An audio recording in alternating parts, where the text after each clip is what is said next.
নড়াইলে আধিপত্য বিস্তার নিয়ে দুই পক্ষের সংঘর্ষে নিহত 1, আহত 30। আমাদের নড়াইল জেলা প্রতিনিধি মোহাম্মদ রাসেল শেখের পাঠানো তথ্য ও ভিডিওচিত্রে দেখুন বিস্তারিত। নড়াইলের কালিয়া উপজেলায় আধিপত্য বিস্তারকে কেন্দ্র করে দুই পক্ষের সংঘর্ষে ফরিদ মোল্লা, 57 নামে একজন নিহত হয়েছেন।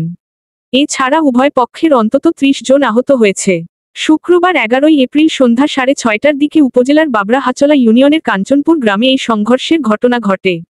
রাতে খুলনায় চিকিৎসাধীন অবস্থায় ফরিদ মোল্লা মারা যান। পুলিশ ও স্থানীয় সূত্রে জানা যায়, কালিয়া উপজেলার কাঞ্চনপুর গ্রামের মিলন মোল্লা ও আফতাব মোল্লা পক্ষের মধ্যে দীর্ঘদিন ধরে আধিপত্য বিস্তার নিয়ে বিরোধ চলে আসছিল।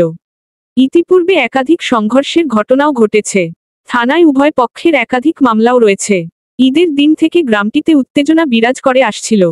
গত বৃহস্পতিবার 10 এপ্রিল বিকালে মিলন মোল্লা পক্ষের সানোয়ার নামের একজন নড়াইলে আদালতে হাজিরা দিয়ে বাড়ি ফেরার পথে একা পেয়ে আফতাব মোল্লা পক্ষের লোকেরা মারপিট করে। এই নিয়ে শুক্রবার সন্ধ্যার দিকে কাঞ্চনপুর সরকারি প্রাথমিক বিদ্যালয়ের সামনে মিলন মোল্লা পক্ষের লোকেরা আফতাব মোল্লার বাড়িতে হামলা করে।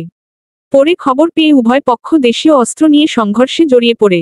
এতে আফতাব মোল্লা গ্রুপের ফরিদ মোল্লা গুরুতর আহত হয়ে খুলনা মেডিকেলে মৃত্যু হয়। এ সময় উভয় পক্ষের কমপক্ষে আরও 30 জন আহত হওয়ার খবর পাওয়া গেছে। কালিয়া থানার ওসি মোহাম্মদ রাশিদুল ইসলাম বলেন, ওই এলাকায় অতিরিক্ত পুলিশ ও সেনাবাহিনী মোতায়েন রয়েছে। পরিস্থিতি এখন শান্ত রয়েছে। এ ঘটনায় আইনগত ব্যবস্থা গ্রহণ করা হবে।